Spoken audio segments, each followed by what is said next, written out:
Presiden Prabowo tampak menggebu-gebu dan beberapa kali terlihat menggebrak meja di sidang PBB. Beliau menegaskan pentingnya menjaga kedaulatan dan perdamaian dunia, membela Palestina, dan beliau siap mengerahkan 20.000 pasukan Indonesia untuk mendukung PBB dalam misi perdamaian dunia. Seperti apa video lengkapnya? Mari kita saksikan sama-sama. It is indeed a great honor for me to stand in this August General Assembly Hall among leaders and representatives who represent almost all of humanity. We differ in race, religion, and nationality, yet we gather together today as one human family. We are here first and foremost as fellow human beings, each created equal, endowed with unalienable rights to life, liberty, and the pursuit of happiness. The words of the United Nations Declaration of Independence have inspired democratic movements across continents, including the French Revolution, the Russian Revolution, the Mexican Revolution, the Chinese Revolution, and Indonesia's own struggle and journey to freedom. It also gave birth to the Universal Declaration of Human Rights, adopted by the United Nations in 1948. All men are created equal was the creed that opened the way to unprecedented global prosperity and dignity. And yet, in our own era of scientific and technological triumphs, an era capable of ending hunger, poverty, and environmental ruin, we also continue to face today grave dangers, challenges, and uncertainties. Human folly, fueled by fear, racism, hatred, oppression, and apartheid, threatens our common future. My country knows this pain. For centuries, Indonesians lived under colonial domination, oppression, and slavery. We were treated less than dogs in our own homeland. We Indonesians know what it means to be denied justice and what it means to live in apartheid, to live in poverty, and to be denied equal opportunity. We also knew what solidarity can do in our struggle for independence, in our fight to overcome hunger, disease, and poverty. The United Nations stood with Indonesia and gave us vital assistance. Decisions made here based on human solidarity by the Security Council and this Assembly gave Indonesia independence, international legitimacy, opened doors, and supported our early development through the efforts of the United Nations Children Fund, the United Nations Food and Agriculture Organization, the FAO, the World Health Organization, and many, many other United Nations institutions. And because of that, Indonesia today stands on the cusp of shared prosperity and greater equality and dignity. Madam President, Excellencies, our world today is driven by conflict, injustice, and deepening uncertainty. Every day we witness suffering, genocide, and blatant disregard for international law and human decency. In the face of these challenges, we must not give up. As the United Nations Secretary General said, we cannot give up. We cannot surrender our hopes or our ideals. We must draw closer, not drift apart. Together we must strive to achieve our hopes, our dreams. The United Nations was born from the ashes of the Second World War that claimed scores of millions of lives. It was created to secure peace, security, justice, and freedom for all. We remain committed to internationalism, to multilateralism, and to every effort that strengthens this great institution. Today, Indonesia is nearer than ever before to meeting the sustainable development goals of ending extreme poverty and hunger.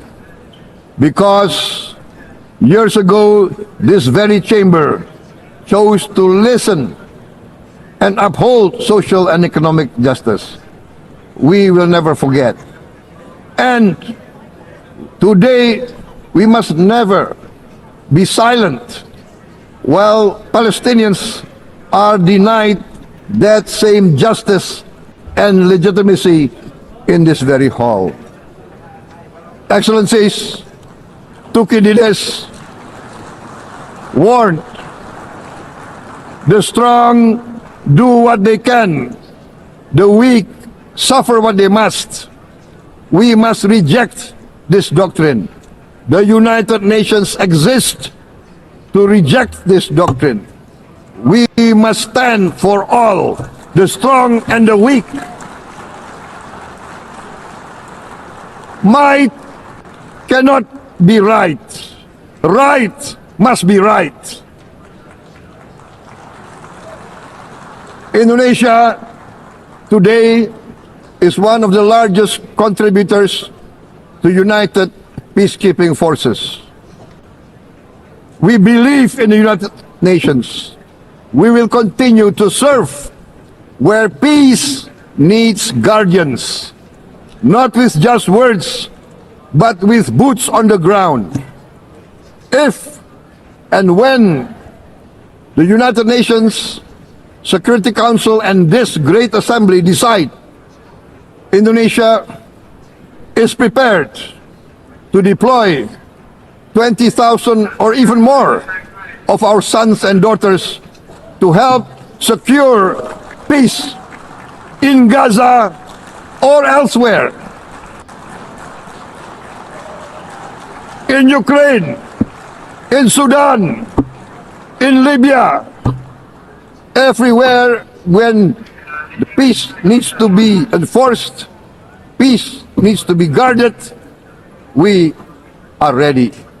We will take our share of the burden, not only with our sons and daughters, we are also willing to contribute financially to support the great mission to achieve peace by the United Nations. Madam President, Excellencies, I propose to this Assembly a message of hope and optimism, grounded in action and execution. Today, we heard the speech of Madam President, the President of the United Nations General Assembly. Yes, it is true what she said. Without the International Civil Aviation Organization, will we be here today? Will we sit in this great hall? Without the United Nations, we cannot be safe. No country can feel secure. We need the United Nations, and Indonesia will continue to support the United Nations. Even though we still struggle, but we know the world needs a strong United Nations. The world's population is growing. Our planet is under strain. Food, energy, and water insecurity haunt many nations. We choose to answer these challenges directly at home and to help abroad wherever we can. This year, Indonesia recorded the highest rice production and grain reserves in our history. We are now self-sufficient in rice, and we are starting now to export rice to other nations in need, including providing rice for Palestine. We are building resilient food supply chains, strengthening farmer productivity, investing in climate-smart agriculture to ensure food security for our children and for the children of the world. We are confident in a few years' time, Indonesia will be the granary of the world. As the world's largest island state, we testify before you that we are already experiencing the direct consequences of climate change, particularly the threat of rising sea levels. The sea level on the north coast of our capital city is increasing by 5 centimeters every year. Can you imagine in 10 years? Can you imagine in 20 years? For this, we are forced to build a giant seawall, 480 kilometers in length. It will take us maybe 20 years, but we have no choice. We have to start now. Therefore, we choose to confront climate change not by slogans, but by immediate steps. We are committed to meeting our 2015 Paris Agreement obligations. We aim to achieve net zero emission by 2060, and we are very confident we can achieve net zero emission much earlier. We aim to reforest more than 12 million hectares of degraded forest, to reduce forest degradation, to empower local communities with quality green jobs for the future. Indonesia is shifting decisively from fossil fuel-based development towards renewable-based development. From next year, most of our additional power generation capacity will come from renewables. Our goal is clear: to lift all of our citizens out of poverty and make Indonesia a hub for solutions to food, energy, and water security. Madam President, Excellencies, we live in a time when hatred and violence can seem to be the loudest voices. But beneath this loud noise lies a quieter truth, that every person longs to be safe, to be respected, to be loved, and to leave a better world to their children. Our children are watching. They are learning leadership not from textbook, but from our choices. Today, still, a catastrophic situation in Gaza is unfolding before our eyes. At this very moment, the innocent are crying for help, are crying to be saved. Who will save them? Who will save the innocent? Who will save the old and women? Millions are facing danger at this very moment. As we sit here, they are facing trauma. They are facing irreparable damage to their bodies. They are dying of starvation. Can we remain silent? Will there be no answer to their screams? Will we teach them that the human family can rise to the challenge? Madam President, we must act now. Many speakers have said that. We must stand for a multilateral order where peace, prosperity, and progress are not the privilege of a few, but the right of all. With a strong United Nations, we can build a world where the weak do not suffer what they must, but live the justice that they deserve. Let us continue humanity's great journey of ideals, the selfless aspirations that created the United Nations. Let us use science to uplift not use science to destroy. Let rising nations help others to lift themselves. I am convinced that the leaders of the great world civilizations of the West, of the East, of the North, of the South, leaders of America, Europe, of India, China, the Islamic world, the whole world, I am convinced they will rise to their role demanded by history. We are all hopeful that the leaders of the world will show great statesmanship, great wisdom, restraint, humility, overcome hate, overcome suspicion. Madam President, distinguished delegates, we are greatly heartened by the events of the last few days, where significant leading countries of the world have chosen to side with history, to choose the right side of history, the path of the moral high ground, the path of rectitude, the path of justice, the path of humanity, to shun hatred, to overcome suspicion, and to avoid the use of violence. The use of violence will beget violence.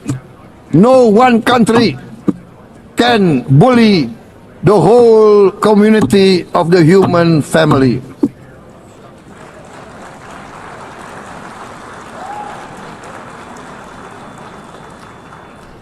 We may be weak individually, but the sense of oppression, the sense of injustice has proven in the history of mankind that this sense of injustice, this sense of oppression will unite into a strong force that will overcome this oppression, that will overcome this injustice.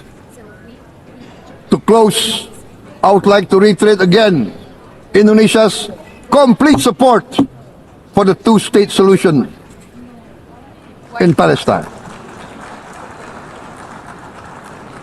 We must have an independent Palestine, but we must also recognize, we must also respect, and we must also guarantee the safety and security of Israel.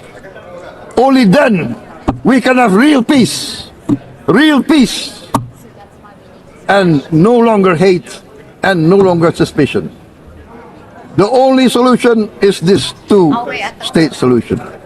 Two descendants of Abraham must live in reconciliation, peace, and harmony. Arabs, Jews, Muslims, Christians, Hindus, Buddhists, all religions, we must live as one human family. Indonesia is committed to being part of making this vision a reality.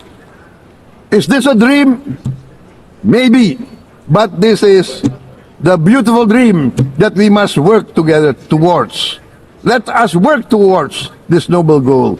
Let us continue humanity's journey of hope, a journey started by our forefathers, a journey that we must complete. Thank you. Wassalamualaikum warahmatullahi wabarakatuh.